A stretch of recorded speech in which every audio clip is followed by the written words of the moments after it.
dula-dula.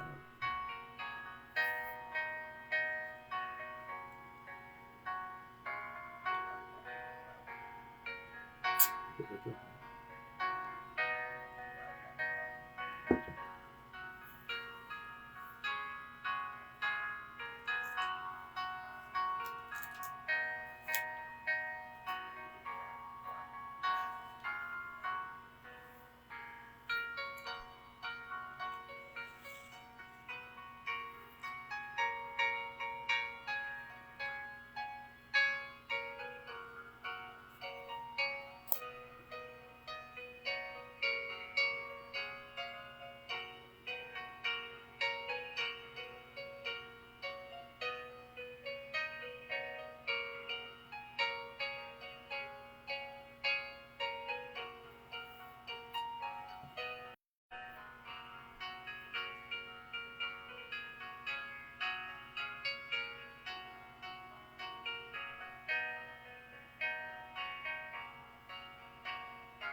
Okay. So, magandang gabi po sa lahat. Sa lahat ng mga kapatid, magandang gabi po. Sa ating mga friends, mga kaibigan that are online, magandang gabi. At magandang gabi po sa lahat. At ngayon ay Wednesday, as promised, meron tayong Bible study. At yung Bible study natin ngayon ay patuloy pa rin sa mga tanong, Q&A, Sasagutin natin yung mga tanong na pinapadala po sa atin. Salamat naman at meron po tayong opportunity at panahon palagi upang mabigyan ng kasagutan yung mga katanungan nating mga kapatid na gusto pong maliwanagan sa mga pangyayari na mahirap kung minsan maintindihan sa ating King James Bible, or saan pa mang mga tinatawag nating translations. But alam naman natin na yung dapat nating gamitin na Bible ay wala nang iba kundi yung King James Bible 1611. Okay? At ngayong gabi ay sasagutin po natin yung katanungan kung bakit po, Bakit ba walang niisamang niisaman sa mga disciples ni Jesus Christ yung sumunod sa kanyang instruction or sa kanyang utos na pag nagkasala yung isang tao ay sa pamagitan ng kanyang mata ay kailangan niyang tanggalin, Kailangan niyang tanggalin yung kanyang mata at itapon. Kagaya din po pag nagkasala ang isang tao dahil sa kanyang kamay, the instruction of Jesus Christ was that a person should cut off his hand, and because it is better to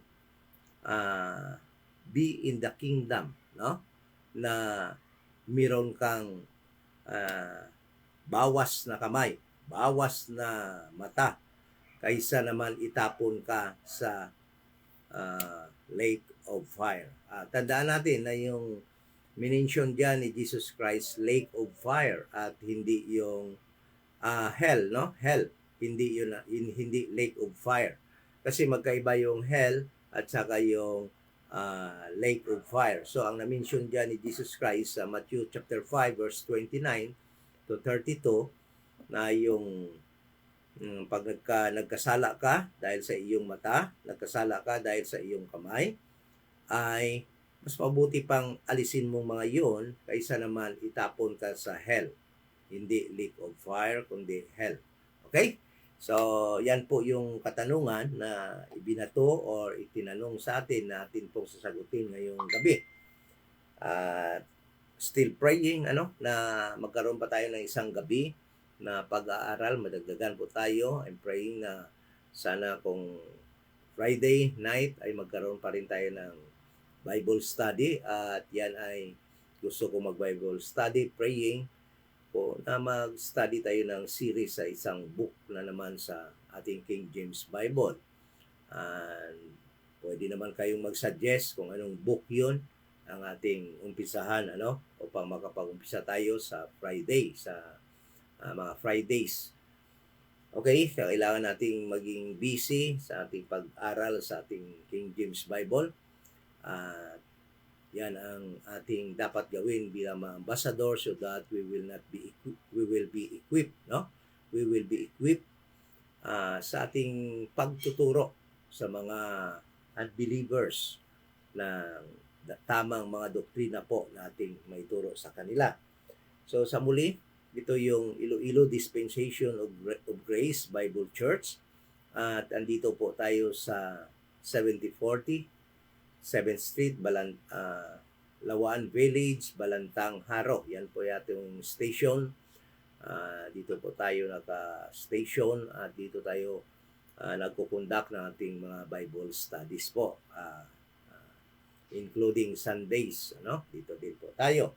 Kaya kung andito po kayo sa Iloilo at kayo po ay right divider, dispensationalist, you believe that the church, the body of Christ, ay nag-umpisa sa Acts 9 at naniniwala kayo na ang tanging gospel na makakaligtas ngayon ay yung gospel na pinagtapat ni Jesus Christ kay Paul, yung gospel na tinatawag Gospel of the Grace of God. Yan po ang tanging nag-iisang gospel na makaligtas po sa panahong ito ng dispensation of the grace of God. Kaya nga po, kung sino man sa aming mga friends na online at makakapanood pa ng video na ito, replay, kung gusto niyo pong maligtas, wala po kayong ibang gawin, kundi ang mananampalataya na si Jesus Christ ay namatay. Bayad po ng ating mga kasalanan, siya po ay inilibing at nabuhay muli sa ikatlong araw upang tayo po ay bigyan ng buhay na walang hanggan. Yan po ang tanging gospel. At yan po ay mababasa natin sa 1 Corinthians chapter 15 verse 3 to 4. At yan po ang tinatawag na Gospel of the Grace of God sa panahong ito ng dispensation of the grace of God. Acts chapter 20 verse 24. Yan din po ang gospel na sinasabi ni Apostol Paul, kanyang gospel, no? The Gospel of Apostle Paul sa Romans chapter 2 verse 16 at yan din po yung gospel ni Jesus Christ sa Romans chapter 1 verse 16. Okay? Yan yung tinutukoy diyan, yung Gospel of the Grace of God na ang tao ngayong panahon ito ng dispensation of the grace of God can only be saved by believing that only gospel, the gospel of the grace of God, that Jesus Christ died on the cross according to the scriptures to pay for our sins. He was buried and rose again the third day according to the scriptures. Okay, so without so much ado, let us now go to our topic that we are going to discuss this evening. And the question that we are going to answer is that why none of Jesus' disciples followed his instruction to pluck their eyes and to cut their hands if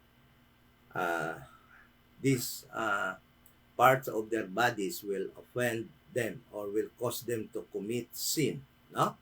So, hi. So, the truth is that these verses misunderstood by many Bible students, no? Even pastors, even Bible schools do not understand what Jesus Christ was saying in these verses. No? Hindi nila maintindihan because they are not rightly dividing the word of truth. They do not divide rightly in time past, but now and ages to come. That is why all in the Bible, they believe that it is for their obedience. Okay? So, having that kind of principle in studying the Bible, talagang hindi po natin maintindihan kung bakit nasabi ni Jesus Christ yon. But to tell you frankly, Jesus Christ at that moment of time was giving a literal instruction. Literal po yan. That was a literal instruction to his disciples. Okay? So, pag hindi po natin yan maintindihan, ay some people will claim that it was a metaphor. Okay? It was a metaphor. And what is metaphor? Metaphor is a figure of speech that describes an object or action in a way that isn't literally true. That is metaphor. But helps explain an idea or make a comparison. Okay? Yan yung metaphor. So, ibig sabihin dyan, pag yung paniniwala lang natin na metaphor yan, hindi talaga nagsasabi si Jesus Christ na puputulin yung kamay. Hindi talaga nagsasabi si Jesus Christ that those who will sin because of their eyes will pluck their eyes out. That was their belief, no? Because they believe that it was a metaphor statement from Jesus Christ. But the truth that is that Jesus Christ was speaking to them or giving to them literal instruction. Okay? So, paano yan natin maintindihan? So I will give you the example of metaphor statement. Okay? So in John chapter 1:29,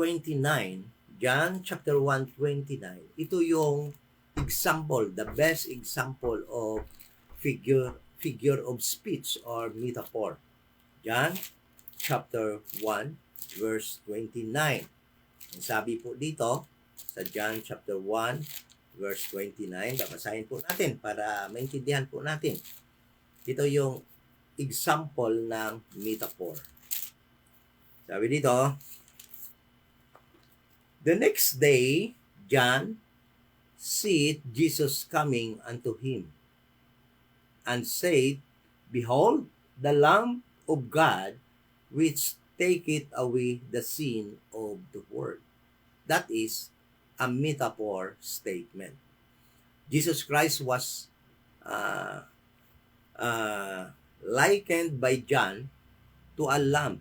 But the truth is that Jesus Christ was not a lamb walking with 4 legs during the time. He was human. But metaphorically, no, he was likened by John. Yan ang tinatawag na figure of speech. Hinalintulad siya ni John sa isang lamb or karnero. Okay, that is, hindi naman si Jesus Christ naglalakad doon na 4 ang legs, no, na parang lamb during the time. He was walking like a perfect human being during the time. But since it was explained by John that Jesus Christ was the Lamb of God that will take away the sins of the world. That is metaphorical statement. Why? Dahil hinalintulad siya, hindi naman siya lamb, hindi naman siya karnero, hindi naman siya talagang karnero, but that sentence was used by John to explain what Jesus Christ will do. No? Na ginawa siya Lamb of God that will die for humanity to take away their sins. No? Kagaya ng lamb na ino-offer sa Jewish practice during the time when they were required by God to offer animal sacrifice for sin. So, yun ang kahalintulad noon. So that is a metaphorical statement. But ito yung sinasabi dito sa Matthew chapter 5, this was not metaphorical statement. No? Tingnan natin. Sabi dito, sabi po dito, Matthew chapter 5 verse 29. Ang sabi po dito ng ating Panginoon, Jesus Christ, and if thy right eye offend thee, pluck it out and cast it from thee. For it is profitable for thee that one of thy members should perish, and not that thy whole body should be cast into hell. So, sabi ni Jesus Christ, tanggalin mo yan. Pag yung mata na yan, yan ang reason kung bakit ka magkakasala. Pluck it out dahil mas maganda na yung pumasok ka. Sabi dito, it is profitable for thee that one of thy members should perish, and not the whole body should be cast into the into hell. Mas mabuti na yung matanggal yang mata na yan kaysa naman buong buo ka itatapon doon sa hell. Okay? So sabi din dito sa verse 30, and if thy right hand offend thee, cut it off. Okay? Right hand ang pagkasabi, but normally, dahil nga marami sa tao yung right hand, no? But it's either the two, no? Right or left, ay will cause you to commit sin, sabi dito, cast it, cut it off, and cast it from thee, for it is profitable for thee that one of thy members should perish, the same statement, and that thy whole body should be cast into hell. Okay? So, listen to this. One question that will lead us to understand. Is there casting of sinner in hell today or during the time of Jesus Christ? Pag nagkasala ba noon sila sa pamamagitan ng kanilang mata at nagkasala sila sa pamamagitan ng kanilang kamay, itinatapon ba sila noon sa itinatapon ba sila kaagad sa impyerno? Hindi. But, tingnan mo, ang instruction dito, that pag na-commit nila yan, ay itatapon sila sa impyerno. Their whole body. Hindi na sinabi dito na kailangan pang mamatay muna. Dahil ano pa itatapon mo kung namatay na? Dahil pag namatay na, maaagnas na yun. Anong itatapon na whole body pag naagnas na? So, ibig sabihin, the moment they commit that sin, through their eyes, through their hand, automatically, alive, they will be cast into hell. Intindihan mo natin? So, ibig sabihin, this instruction was actually literal, but will happen in the future. Not during the time of Jesus Christ in His earthly ministry to Israel, not during in our time in this dispensation of the grace of God. When? Not, sabi ng iba, sa tribulation yan mangyayari. No? But I'll tell you, in this chapter of Matthew, Jesus Christ was not talking about the tribulation period. He was teaching His disciples about their coming kingdom, the 1,000 years reign of Jesus Christ. So, ibig sabihin, doon yan mangyayari. Okay? Hindi pa tayo tapos ngunit nasabi ko na. So, to understand, para maintindihan po natin what Jesus Christ was talking to that during the time, let us start when Jesus Christ started His earthly ministry. What was His topic?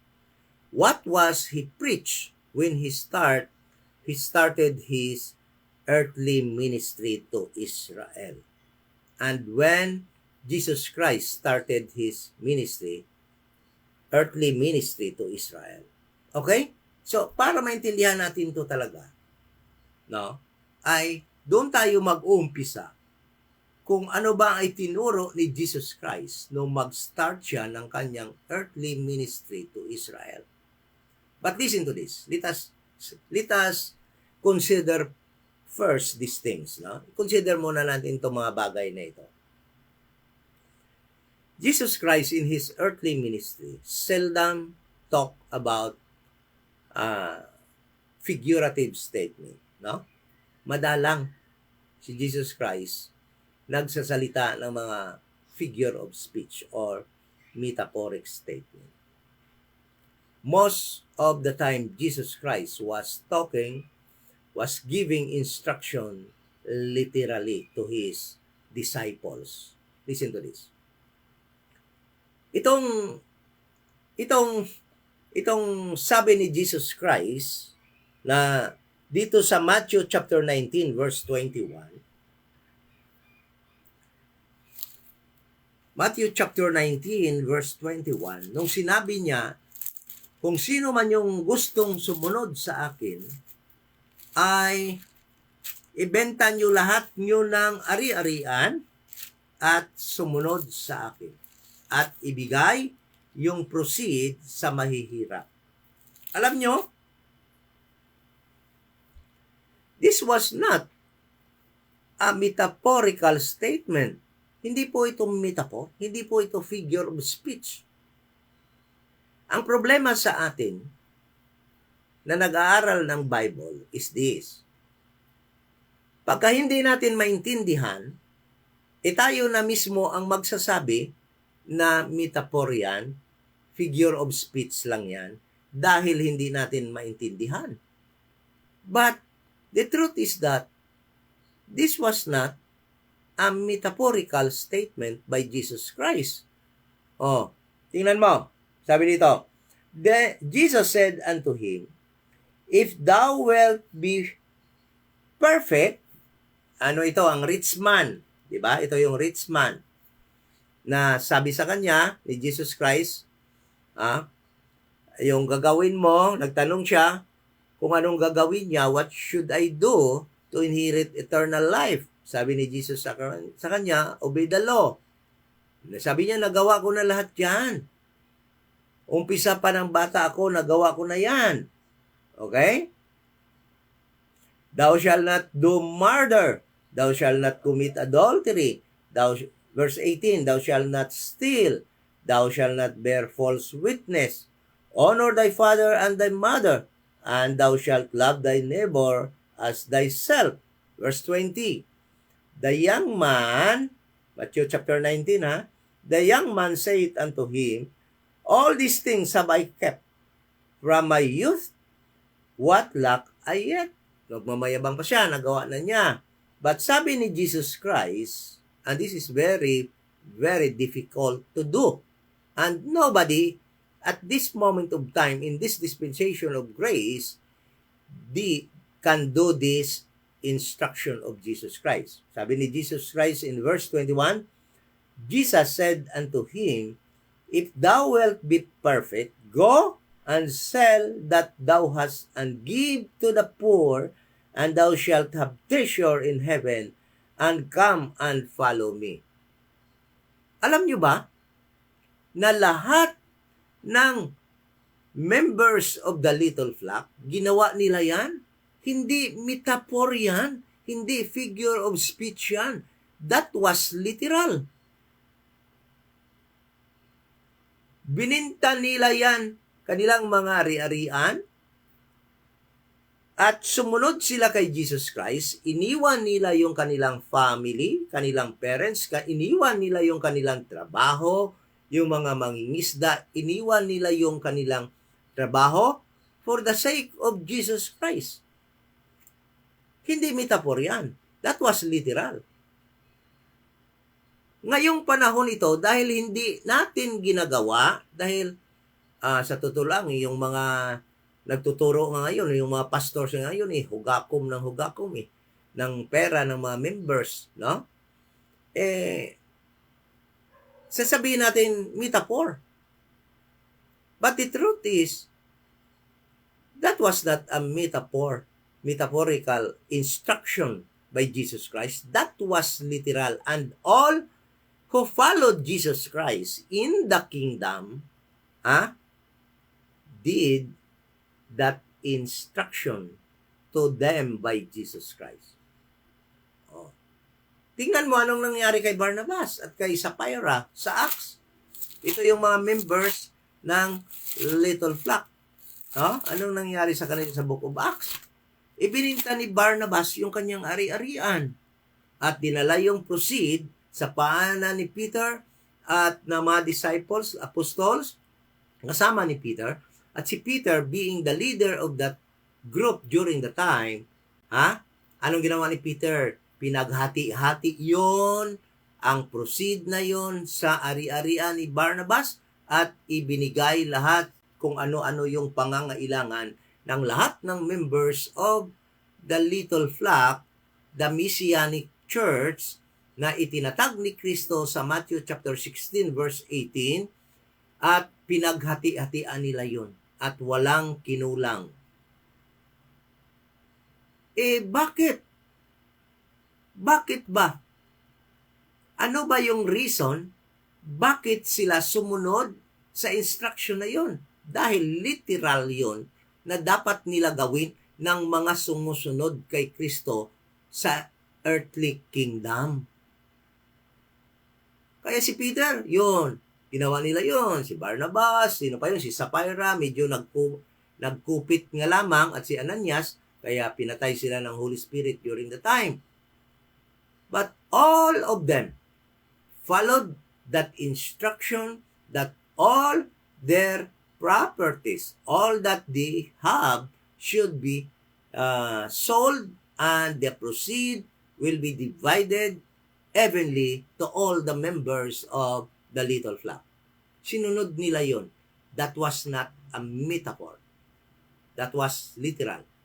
Ito din yung pag-instruction ni Jesus Christ na pagka nagkakasala ka ng dahil lang naman sa iyong mata, that eye should be plucked out from your body. That was literal. Ngunit, because many of our friends that are studying the Bible but do not rightly divide the Bible, no? They wrongly, or they cannot understand what Jesus Christ was saying in these verses, and therefore they claim that it is only a metaphorical statement by Jesus Christ and was not literal. No, I will tell you, that was a literal instruction. And we will discuss later why it was a literal instruction. Alam mo ba, bibigyan ko muna kayo ng example. Bakit ibininta ng mga kasama ni Peter, kung may ari-ari, si Peter siguro wala namang bininta dahil parang wala siyang arian, fisherman, ordinary fisherman, no? But yung may mga ari-arian, kagaya nila ni James, iniwanan nila yung CBD brothers, iniwanan nila yung kanilang parents for the sake of Jesus Christ. And listen to this. In Matthew chapter 19, verse 28 to 30, makikita po natin yung reason bakit nila ibininta yung kanilang mga ari-arian as obedience, no, to the command of Jesus Christ for them to do so. Matthew chapter 19, verse 28. Matthew 19, verse 28, sabi dito, actually, ituloy natin yan, ito din yan yung Matthew 19, verse 21, about sa rich man. Dito nga nag-umpisa yung tanong ni Peter. Dahil nga sabi ni Jesus Christ, dito sa rich man na ito, sa young man na ito, sabi ni Jesus Christ in verse 23, Then said Jesus unto his disciples, Verily I say unto you, that a rich man shall hardly enter into the kingdom of heaven. And again, excuse me, kingdom of heaven, he was referring to the kingdom, the heavenly kingdom, that God will give to the Jewish people, that was promised to Abraham, to Isaac, and to Jacob, that they will become a great nation in this earth. Yan yung kingdom of heaven. Hindi yan kingdom nga ando doon sa heaven, ha? But kingdom from heaven or from God that will be given to them. It is an earthly kingdom. It is referring to the 1,000 years reign of Jesus Christ as King of Kings and Lord of Lords. Yan yung tinatawag na kingdom of heaven. Sabi dito, verse 25, When his disciples heard it, they were exceedingly amazed, saying, Who then can be saved? Ngayon, nung habang ini-explain ni Jesus Christ doon sa rich young man, no, na yung you must sell all that you have and give to the poor, then follow me, no? Then you must be saved. No? So, dahil hindi nagawa yon ng it was literal instruction to the it was not a metaphorical instruction to the rich young man. It was actually a literal instruction that he should sell all that he had, no? And the proceeds should be given to the poor. But this young man, refused to obey Jesus Christ in that particular command. And therefore, this young man, hindi po naligtas. Literal po yan. Dahil, hindi nga niya sinunod. Ha? So, yung instruction ni Jesus Christ sa Matthew chapter 5, verse 29 to 32, pag hindi mo yon sinunod, ay talagang delikado din yon. Dahil literal instruction din yon. I will explain later. Tingnan mo. So, tingnan mo. Nung madinig yon in verse 25, his disciples were amazed. Nagulat sila, ha? Nagtataka sila, ha? Natatakot sila. Therefore, they asked Jesus Christ a question. Verse 25, when his disciples heard it, biruin mo ba naman, ang hirap pala maligtas? Kailangan mo muna ibinta yung lahat ng ari-arian mo, ha? At ibigay sa mga poor and follow Jesus Christ to be saved. So, kinabahan sila. Nagtanong sila, were exceedingly amazed, saying, who then can be saved? Sino lang pala ang maligtas? Di ba nakakatakot yon? If it was only metaphorical, nothing to be afraid of. Wala kang dapat ikatakot. But since these disciples of Jesus Christ knew very well that it was a literal instruction for them to sell all that they have, they were afraid during the time. Then Jesus Christ, Peter, in verse 26, in verse 26, Peter, being the leader of the group of the disciples, asked personally Jesus Christ in verse 26. And let us read. But Jesus, in verse 26, but Jesus behold them and said unto them, with men this is impossible, but with God all things are possible. Verse 27, Peter asked a very valid question. Then answered Peter and said unto him, behold, we have forsaken all and followed thee. Iniwanan ni Peter yung kanyang trabaho na mangingisda, iniwanan niya yung kanyang mga magulang for the sake of Jesus Christ. Then, it was a valid question to ask Jesus Christ, what is for us? Ano yung para sa amin? Ano yung makukuha namin sa kaka-follow sa iyo? Okay?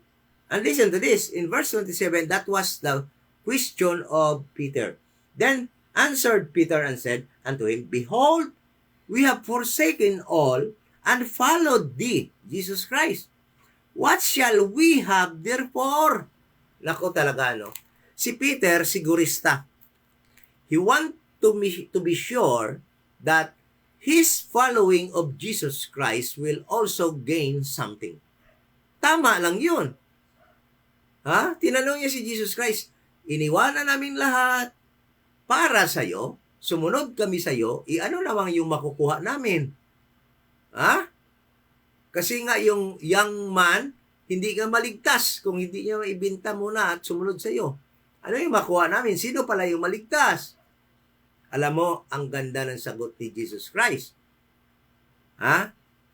Ito, verse 28, And Jesus said unto them, Verily I say unto you, that ye which have followed me in the regeneration, ibig sabihin, in the future, these people, Peter and his group, will have their prize in the future, in the regeneration. When the Son of Man, when will it be? Kailan ba itong regeneration na ito? When the Son of Man, Jesus Christ, shall sit in the throne of His glory. Sabi ni Jesus Christ, kung uupo na ako sa aking trono, sa aking kaharian, sa aking kingdom, sa aking glory, sa kanyang 1,000 years kingdom on earth, sabi niya, Ye also, verse 28, Ye also shall sit upon 12 thrones, judging the 12 tribes of Israel. Ito yung makukuha nila, sabi ni Jesus Christ, kayo na sumunod sa akin, na iniwanan nyo yung family nyo, iniwanan nyo yung trabaho nyo, iniwanan nyo yung, binenta nyo yung mga ari-arian nyo for the sake of me, then, pagdating na ng kingdom ko, pag ako'y uupo na as King of Kings and Lord of Lords in my 1,000 years kingdom, you will sit with me in your 12 thrones, judging the 12 tribes of Israel. Naku po, hindi pala basta-basta yung makuha nila sa pagbenta nila ng ari-arian nila, sa pag-follow nila kay Jesus Christ. And listen to this, verse 29. This is actually the best thing that Peter and his group heard from Jesus Christ. Verse 29. And everyone that forsaken houses, or brethren, or sisters, or fathers, or mother, or wife, or children, or lands, lupa. Halimbawa, bininta mo lupa mo 1 hectare, for my name's sake shall receive 100-fold and shall inherit everlasting life. Okay? So, nako. Alam nyo ba yan? That was not metaphorical statement. Ang lahat na itong sinasabi ni Jesus Christ, they will receive it by the time Jesus Christ will return in His second coming and will establish His 1,000 years kingdom, being the King of Kings and Lord of Lords on earth. These 12 apostles will sit on their throne. They will become judges of the 12 tribes of Israel. Okay? And they will receive 100-folds, 100% interest of what they forsake, of what they sold for the sake of Christ. Halimbawa, si Barnabas, kung nagbenta si Barnabas ng 1 hektaryang lupa in Christ's earthly kingdom, Barnabas will receive 100 hectares of land as promised by Jesus Christ. When it will happen? In the future, in the 1,000 years reign of Christ as King of Kings in His 1,000 years kingdom on earth. So with the instruction in Matthew chapter 5, verse 29 to 32. Okay? So listen to this. Let us now go to Matthew chapter 5, verse 29 and 32, so that we will be able to understand what Jesus Christ was saying in that verses. Okay? So, punta tayo sa Matthew chapter 5. Okay. In Matthew chapter 5, Jesus Christ, when he was just tempted by Satan in the wilderness. The truth was that Jesus Christ was newly baptized at this moment of time. Katatapos lang niyang mabaptize ni John the Baptist doon sa Jordan River. Then alam naman natin na when Jesus Christ was baptized, after his baptism, he went to the wilderness to what? To fast for 40 days and 40 nights.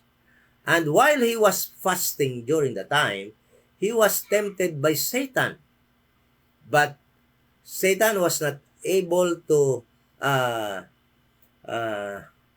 tempt Jesus Christ at that moment of time. So nang umuwi na si Jesus Christ, from the wilderness after his 40 days and 40 nights fast, ito na yung nangyari. He went to the synagogue. Sabi dito, titingnan muna natin yung record ni Matthew in chapter 4, Matthew chapter 4 verse 12. Ito yung record ni Matthew. Pagkatapos niyang ma-tempt ni Satan, sabi dito, verse 10, umpisahan natin, verse 10. And in verse 7, sabi dito ni Jesus Christ, Matthew chapter 4 verse 7, Jesus said unto him, it is written, again, thou shalt not tempt the Lord thy God. Again, the devil taketh him up into the exceeding high mountain, and sheweth him all the kingdoms of the world and the glory of them. Alam mo, ito, sideline lang ito When Jesus Christ was brought by Satan, to the highest peak, on top of the highest peak, he showed Jesus Christ all the kingdoms of the world. Itong sideline lang ito. If the earth is globe, paano makita ni Jesus Christ yon? Itong verse na to, nagpapatunay lamang that the earth is flat. Why? Dahil nga, from the highest peak, it can be seen the whole kingdoms. All kingdoms can be seen when Jesus Christ was at the top of the highest peak during the time. Because the earth is flat and not a globe. Kasi kung globe, paano makita yung Australia? Ando doon ka doon ka sa may North America. Paano mo kung globe yun? So, talagang flat yung earth. Then sabi pa dito, in verse 10, Then said Jesus unto him, Get thee hence, Satan, for it is written, Thou shalt worship the Lord thy God, and him only thou shalt serve. Then the devil leaveth him, and behold, angels came, ministered unto him. Verse 12. Ito yung verse 12. Now when Jesus had heard that John was cast into prison, so the ministry of Jesus Christ actually started, his earthly ministry started when John the Baptist was already imprisoned by King Herod. And we know that John the Baptist's imprisonment was already until he was killed. His head was cut off by King Herod. No? Hindi na po siya nakalabas. At diyan po nag-umpisa ang ministry ni Jesus Christ. Sabi dito, verse 12, Now when Jesus had heard that John was cast into prison, he departed into Galilee. Verse 13, And leaving Nazareth, he came and dwelt in Capernaum, which is upon the sea coast in the borders of Zabulon and Nephthalim, that it might be fulfilled which was spoken by Isaiah the prophet, saying, The land of Zabulon and the land of Nephthalim, by the way of the sea beyond Jordan, Galilee of the Gentiles. Verse 16, The people which sat in darkness saw great light. Jesus Christ was the light of the world. And those people living in that places during the time, Nephthalim and Zabulon, saw the great light, Jesus Christ. And to them which sat in the region and shadow of death, light is sprung up. Then, verse 17, listen to this. From that time, that was the time Jesus Christ started preaching. What Jesus Christ was preaching during the time? Jesus Christ began to preach and to say, repent, for the kingdom of heaven is at hand. So, when Jesus Christ was preaching during the time, He was preaching about the kingdom of heaven. He was preaching about His 1,000 years kingdom on earth. What it looks like. Kung ano bang hitsura? Ano ba yung mukha? Ano ba yung pamangyayari sa kanyang kingdom na 1,000 years? So, Matthew chapter 5, 6 and 7, makikita mo sa mga verses na ito, Jesus Christ spoke something that happened during the time and something that will happen in the future in His 1,000 years kingdom. And it so happened that the verse in chapter 5, verse 29 to 32, He was referring to His earthly kingdom that will be established during His return, His second coming. So, listen to this. Tingnan natin yung account ni Mark kung kailan nag-start si Jesus Christ preaching at kung ano ang kanyang ipinipreach during that time. Okay? So, punta tayo sa account ni Mark. Mark 1:14. Mark chapter 1 verse 14. Sabi dito, now after that John was put in prison, pareho sila ng record ni John at ni Mateo, na nang si John ay naikulong na. No? Sabi dito, Jesus came into Galilee preaching the gospel of the kingdom of God. There's no difference.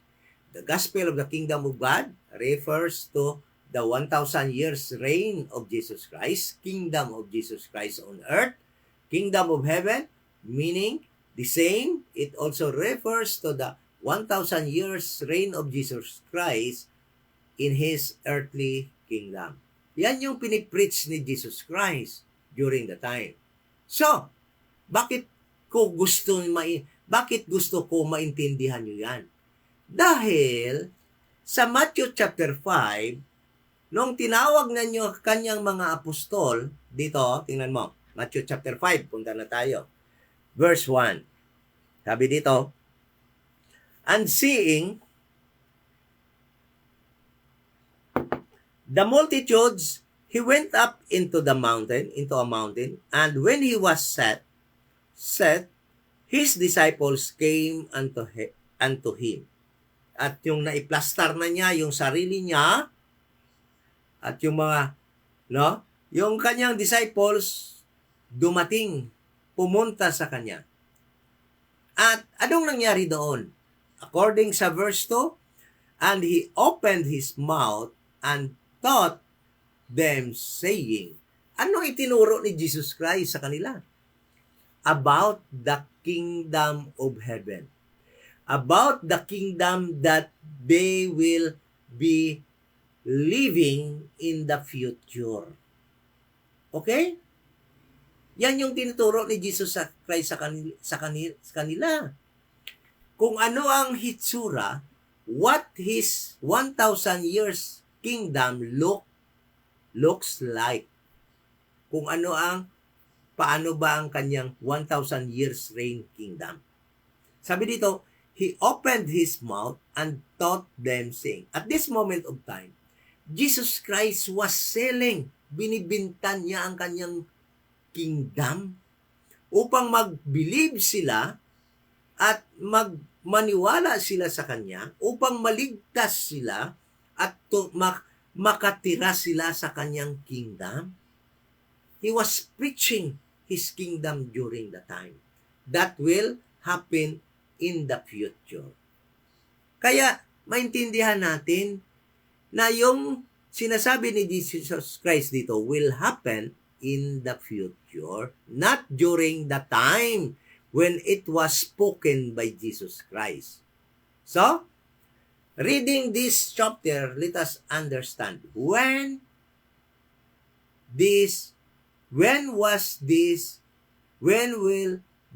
will happen? Kailan ba ito mangyayari? Yan ang dapat natin intindihin dito. Okay? So, tingnan mo. Pupunta natin ngayon sa verse. Para maintindihan natin, pupunta tayo sa verse 21. Sabi niya dito, Ye have heard that it was said by them of old time, Thou shalt not kill, and whosoever shall kill shall be in danger of judgment. So, ano itong ibig sabihin ni Jesus Christ? He was referring to the present system of judging a sinner. In verse 21, sinasabi ni Jesus Christ, Ye have heard that it was said by them of old time. Kailan ba sinabi ito? Doon pa sa old time, sa Exodus chapter 20, na yung, sabi din dyan, thou shalt not kill. And if you will kill, anong sabi doon? You must be killed also. Because during the time, thought eye for an eye, thought for a thought. Diba? So he was referring to the law that was given to Moses and that was effective during his time. Na pag pumatay ka, you are in danger of judgment. Talagang i-persecute ikaw. Iharap ka sa court and you will be judged accordingly. But listen to this. Yan yung ang effective working system of law during when it was said by Jesus Christ. Ngunit in verse 22, anong sabi niya? But I say unto you, that whosoever is angry with his brother without a cause shall be in danger of the judgment, and whosoever shall say to his brother Raka shall be in danger of the council, but whosoever shall say thou fool shall be in danger of hell fire. Kailan ba ito mangyayari? Nangyari ba yan sa time ni Jesus Christ? Sino ba yung mga judge noon? The 70 member of the Jewish council. Yan yung mga judge ng Israel noon. Do they have the capability, Do they have the capability na malaman nila na galit ka sa kapatid mo? No. So you cannot be persecuted. You cannot be in danger of judgment. You cannot be in danger of counsel. Listen to this. Matindi ito. Sabi niya, and whosoever shall say to his brother Raka, anong ibig sabihin ng Raka? Empty-headed, vain, or worthless. Pag sinabihan mo yung kapatid mo, Raka, sabi ni Jesus Christ, shall be in danger of counsel. What is counsel? The 70 council of the Jewish people. Bakit? Nangyari ba yan sa panahon ni Jesus? Hindi. Bakit the 70 member of the Jewish council has no capability to know kung galit ka sa kapatid mo? Di ba? Whosoever shall say, thou fool, shall be in danger of hell, fire. Yung 70 council ba, yung mga judges ba yung panahon ni Jesus Christ, has the capability to know kung nagsabi ka ng fool ang isang tao sa iyong isip lang? Wala. That is why this will never happen during that time in his earthly ministry, because the judges during the time has no capability to execute the judgment during the time because they don't have the power to know kung nagmura ka. They don't have the power kung sinabihan mo yung kapatid mo raka. But, kailan mangyayari ito? Jesus Christ, sabi niya, but I say unto you that whosoever, mangyayari ito sa kanyang earthly kingdom na siya na yung king. Bakit? Because during the time, the king is all-knowing. The judge is all-knowing. Yung isip mo lang alam ni Jesus Christ, yung iniisip mo palang naggalit ka sa iyong kapatid, sinabihan mo siyang ng full, without audible voice, alam na yun ni Jesus Christ. Kaya, you are in danger of counsel. You will be persecuted. You will face the 70 council of Jewish council who also equipped by knowledge of Jesus Christ during his 1,000 years reign. Friends, brothers and sisters in Christ, members of the body of Christ, this statement is not metaphorical.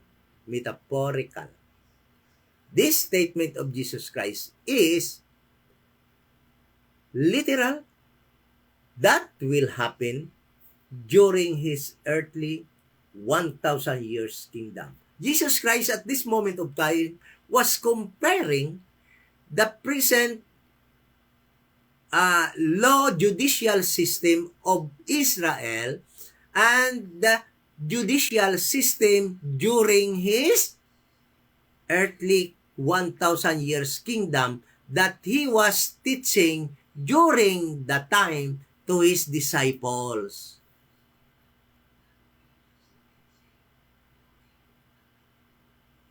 Nakuha niyo ba ang ibig ko sabihin? Meaning, the law, verse 21, is the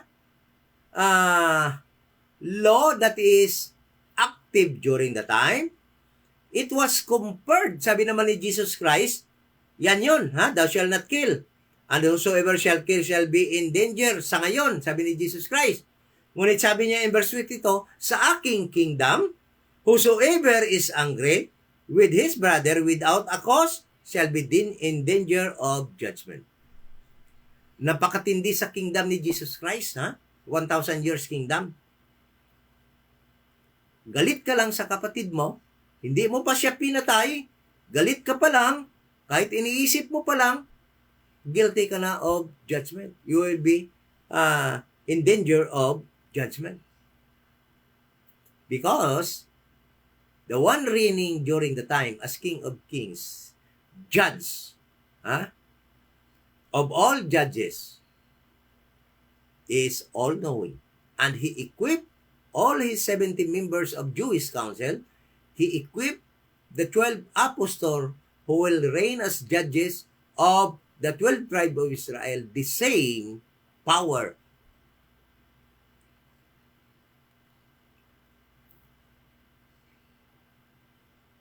Okay? So, verse 27. Therefore, if thou bring gift to the altar, and there rememberest that thy brother hath ought against thee, leave there thy gift before the altar, and go thy way, first reconcile to thy brother, and then come and offer thy gift. Agree with thine adversary quickly, whilst thou art in the way with him, lest at any time the adversary deliver thee to the judge, and the judge deliver thee to the officer, and thou be cast into prison. Verily I say unto thee, thou shalt no means come out thence till thou hast paid the uttermost farthing. Alam mo? Are these verses happening today or during the time of Christ and even today? No. Why? Because This will happen during the 1,000 years reign of Jesus Christ. Verse 27, you have heard that it was said by them of old time. Referring again to the law that was given to Israel, that was in old time. Thou shalt not commit adultery. This is, when was this given? In Exodus chapter 20. No? Thou shalt not commit adultery. And that law was active during Christ's earthly ministry to Israel. And he was again comparing this law to the law about this matter in his kingdom 1,000 years. Sabi niya, ye have heard. You guys, you heard that it was said by them of all time, thou shalt not commit adultery. But I say unto you, sabi ni Jesus Christ, ngunit sinasabi ko sa inyo, sa aking kingdom, in the 1,000 years reign of me, in my kingdom, earthly kingdom. Sabi ni Jesus Christ, whosoever look on a woman to lust after her hath committed adultery with her already. Then, those who said this is only metaphor, please explain. No, this is not, sabihin nyo na lang na metaphor. Bakit? Kasi hindi kayo na-convict sa kasalanan ito ngayon. Yung mga never one person was convicted of this sin na tumingin lang sa babae na convict na dahil sa kanyang lust during the time of Christ. Never. No one was convicted of this sin. Why? Because there was no law during the time na ganon. Meron bang law, Jewish law na noon na kung tumingin ka lang sa babae, nagkasala ka na? Anong nire-refer ni Jesus Christ dito? Sa kanyang kingdom, sa kanyang 1,000 years kingdom. Sabi ni Jesus Christ, na dinig nyo sa matagal ng panahon na huwag kayong mag-commit ng adultery. That law was active during it was spoken by Jesus Christ. Ngunit sabi ni Jesus Christ, sa aking kingdom, kahit tumingin ka lang sa babae na mayroon ng pagnanasa, you already commit adultery. Napakatindi sa kingdom ni Jesus Christ. When will that happen? Kailan may makulong at may masentensyahan ng ganitong kasalanan? Sa 1,000 years kingdom pa ni Christ. Ngayon, wala. Naku naman Kayo, pastors are quoting these verses without understanding what Jesus Christ was speaking during the time. He was comparing the present law of his time against the law that will be implemented by him in his 1,000 years kingdom. Kaya sabi niya, sa aking kingdom, na kung saan kayo pupunta dahil naniwala kayo sa akin na ako yung inyong Misaya, ay pag tumingin lang sa babae doon at may pagnanasa, you already committed adultery. Is that clear? Is that metaphorical? No. It was literal. But not during his earthly ministry to Israel. No one was convicted of that law because there was no law during the time. But in his earthly kingdom, that law will be established by Jesus Christ. That anybody who will just look into a woman with lust will definitely be convicted of the sin of adultery. Who will know it? Who will know it? How Jesus Christ will know it? Because Jesus Christ is all-knowing King of kings, all-knowing high priest, all-knowing judge in his earthly kingdom. Then I will tell you how sweet judgment during that time, and how mighty is Jesus Christ's soldiers or military might during the time. Why? Kayang-kaya kahulihin kaagad pag nagkasala ka ng ganyan. Sa ngayon, walang makakagawa niyan. Halimbawa, ako tumingin sa babae, may pagnanasa ako. Tumingin lang naman ako, sinong mag-accuse sa akin? Sinong judge magkukonvict sa akin na nagawa ko yon? There is no evidence. But in Christ's kingdom, there is a lot of evidence because Christ is an all-knowing God. Alam niya kung ano lang yung iniisip mo pa lang, alam na ni Kristo. That is why sabi niya, sa aking kingdom, tumingin ka pa lang sa babae na may pagnanasa, then you already commit adultery. Because I know that. I know what you are thinking. Huh? I know what is inside your mind.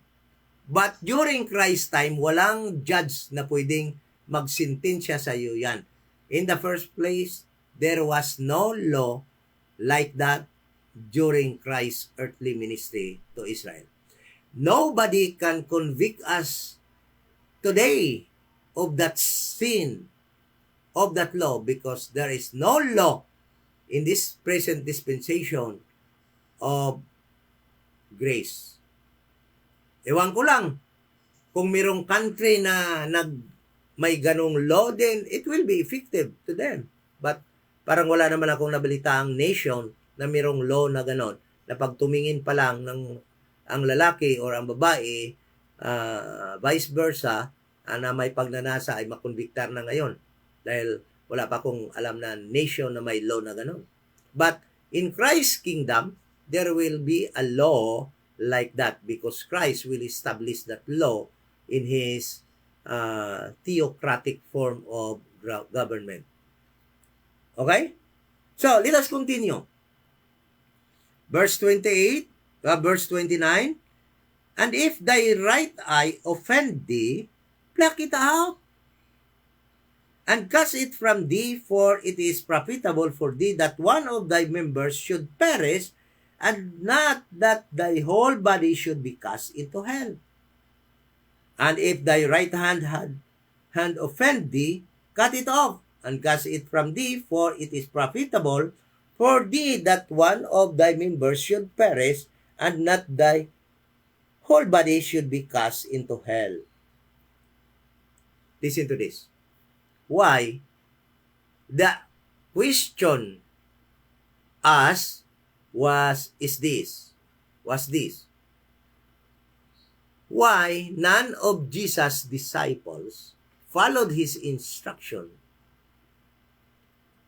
to pluck their eyes out and cut their hands off if these members of their body will lead them to commit sin?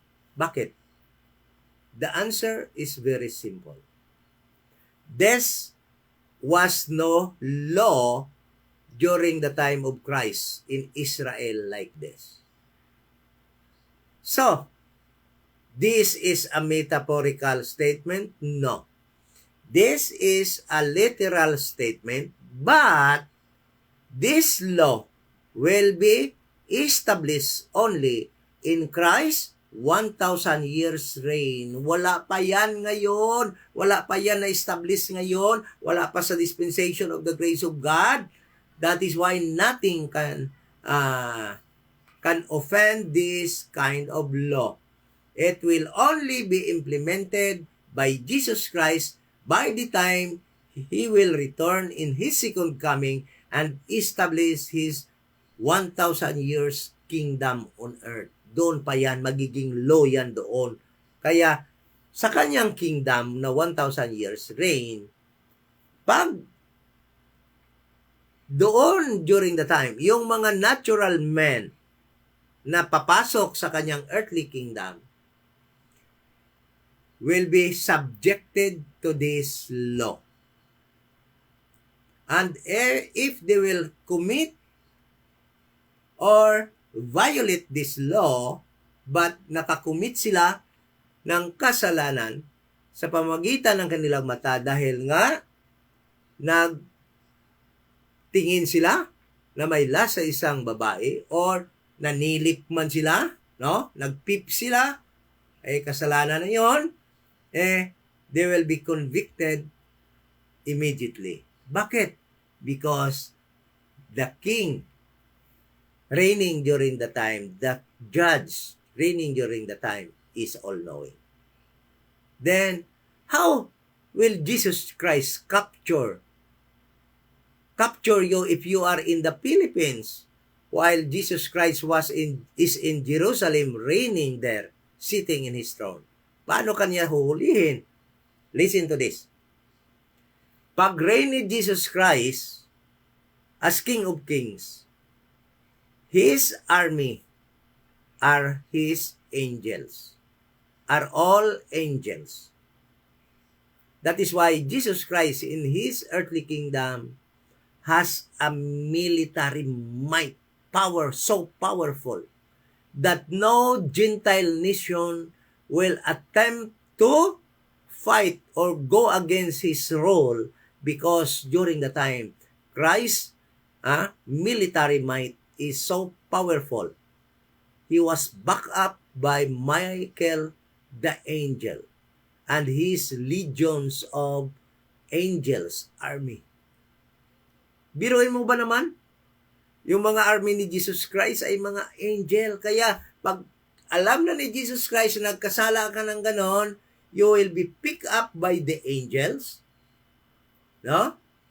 And you will be persecuted, you will face the 70 Jewish council, then you will be tried, and the trial is very swift during the time, and the judgment is very swift. And according to the verse, the judgment is that you will be thrown in hell bodily. Alam mo, sa time ni Christ, bakit hindi mangyari yan? There was no throwing of sinner bodily in hell. But pag si Jesus Christ na ang mag-reign as King of Kings, portion in Israel will be opened. And the people will be given chance to see hell under earth. Alam niyo ba yon? Na paghari na ni Jesus Christ, ay may bukas ang impyerno doon somewhere in Israel. At yung mga tao ay magkakaroon ng opportunity, not chance, opportunity to see those people who was thrown by Jesus Christ bodily in hell. Kasi alam mo, ang ibang nasa hell, sa ngayon, ang itinapon doon sa hell ay ang soul. Dahil yung body is bumabalik sa sa lupa. Diba? But during Christ's reign, yung itinatapon bodily, yung buhay mismo na nagkasala sa kanyang laws during his earthly kingdom. Yung nag-violate sa kanyang laws will be tawag dito, apprehended by angels, will face trial, then judgment accordingly, very swift, then if proven. At alam naman natin na sigurado yun dahil nga hindi ka naman ihuhulihin kung hindi nalaman ni Jesus Christ na nagkasala ka ng ganun. At ng mga members ng Jewish Council during that time. Kaya sigurado, pag hinuli ka, definitely, itatapon ka na sa impyerno. Bodily. Kaya sabi dito sa verse, tingnan mo sa verse sabi dito, Ha? And if thy right hand offend thee, cut it off, and cast it from thee, for it is profitable for thee that one of thy members should perish. Buti na lang puputulin yung isang member mo, no? Kaysa naman, sabi dito, that thy whole body. Alam mo, sabihin ko ulit ito, mula pa noon, sa Genesis, hanggang ngayon sa dispensation of the grace of God, no? Walang tinatapon sa hell na kasama ang body. Ang tinatapon dito doon ngayon ay souls. But dito, kasama yung body. Dahil, mangyayari lamang ito sa 1,000 years reign of Jesus Christ. Sana po naintindihan na po natin, ano? This is not metaphorical.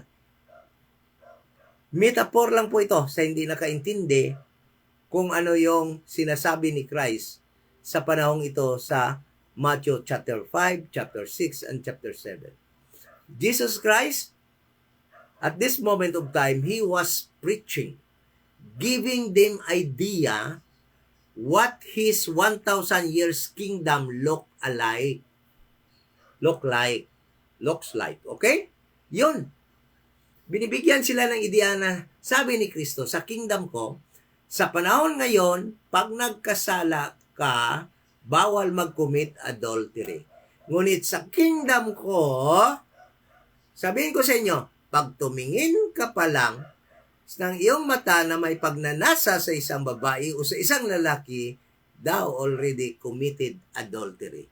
And you are in danger of the council. Okay?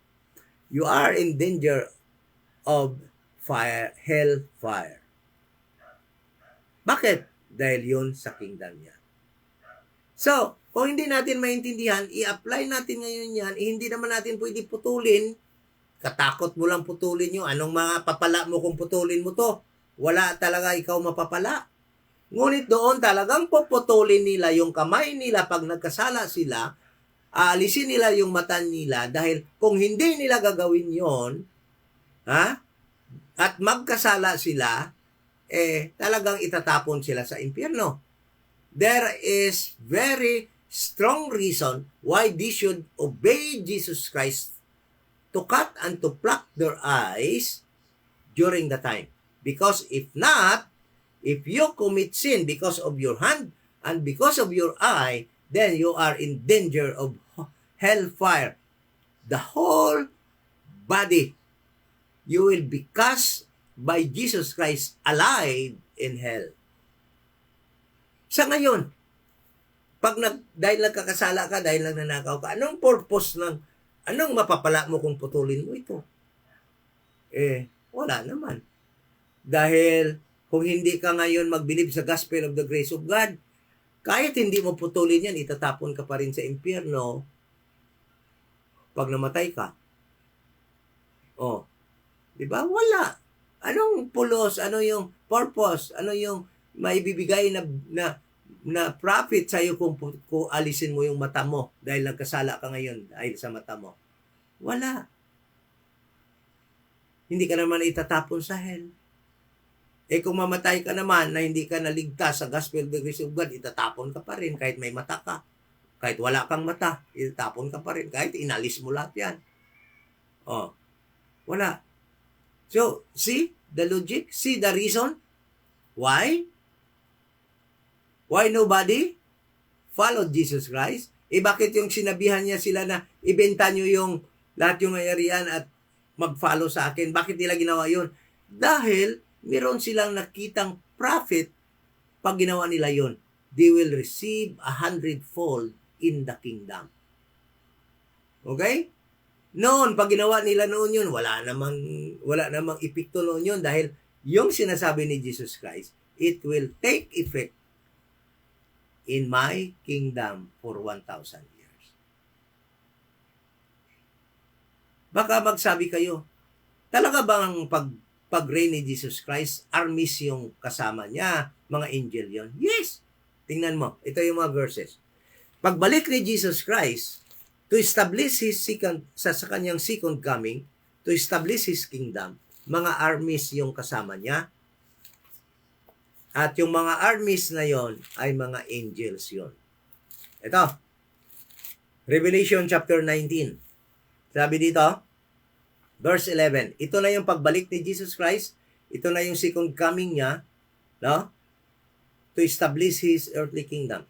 And I saw heaven open, and behold, white horse, and he that sat upon him was called faithful and true, and in righteousness he does judge and make war. His eyes were as a flame of fire, and on his head were many crowns, and he had name written that no one knew but he himself.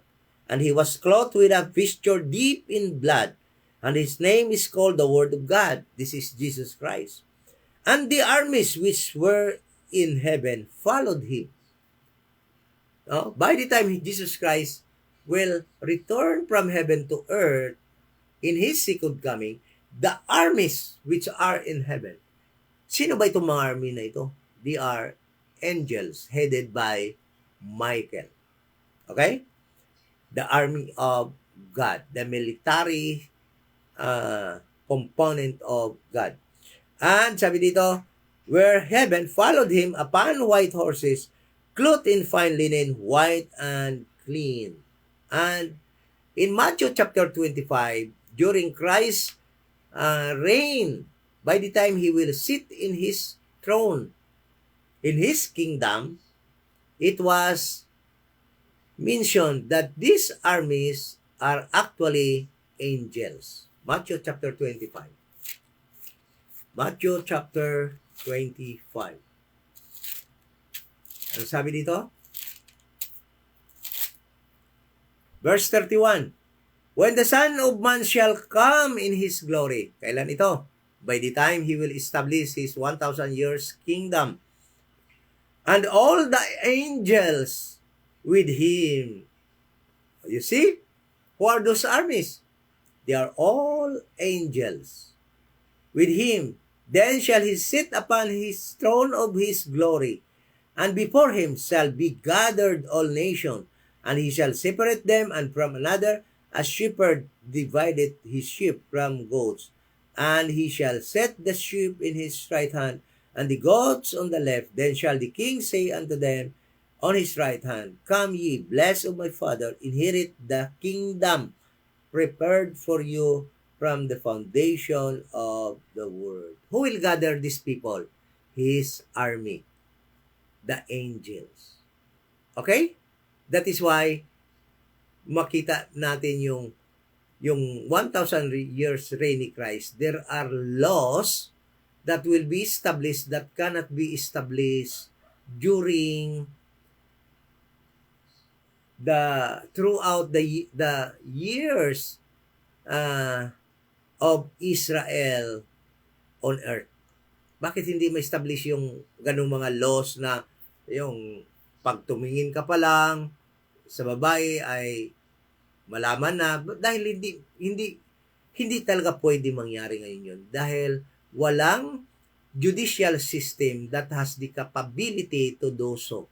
Only in Christ's kingdom, because of the all-knowing King and Judge during the time. Okay? Backed up by His military might, the angels. Kaya walang nangyayari yan noon. Okay? So sana po, naintindihan na po natin. Sa mga nagsasabing metaphor, I'm sorry. Hindi po yan metaphor, statement from Jesus Christ. It was a literal statement, but since you cannot understand it, you claim only that it is a metaphorical statement. But no. It is a literal statement. It is a law actually that will be implemented during Christ's 1,000 years reign on this earth in his earthly kingdom to Israel. Okay? So, sana po ay naging maliwanag po yung study na yan at nasagot na po yung katanungan na yan na marami pa mga katanungan dyan na pwede nating sagutin. Ano? Pero siyempre, base natin yun sa tanong na tinatanong ng sino mang mag-a-ask sa atin ng mga katanungan na yan. Okay?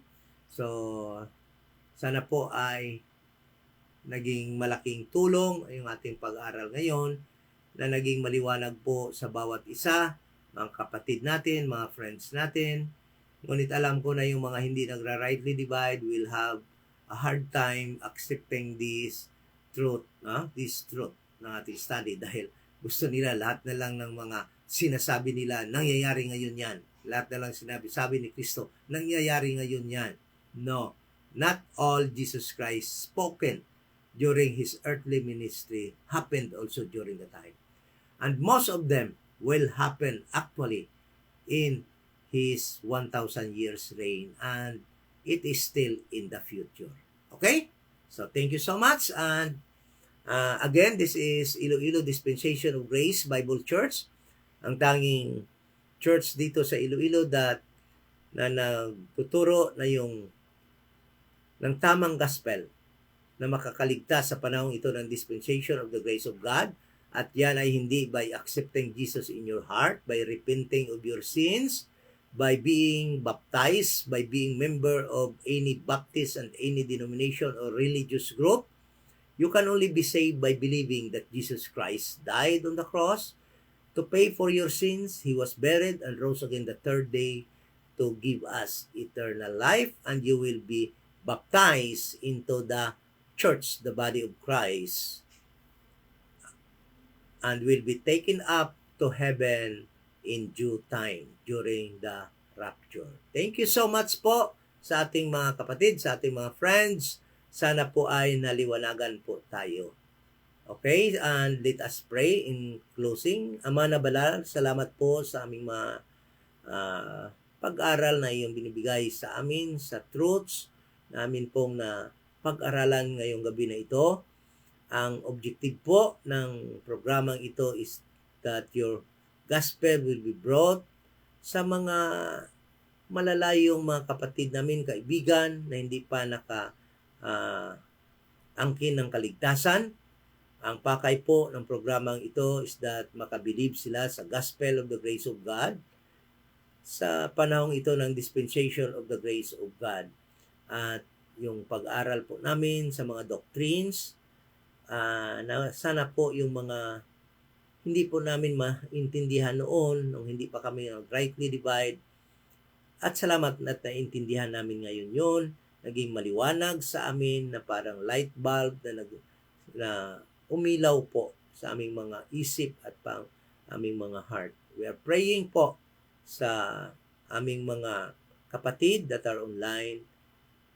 Kung pwede lang po ay supplyan din po ninyo ang lahat ng kanilang pangangailangan, mga material na butang at na bagay, lalo na po yung mga spiritual. At sa aming mga friends na hindi pa ligtas ay makabilib po sa gospel of the grace of God. Thank you so much po. We pray in Jesus' name. Amen po.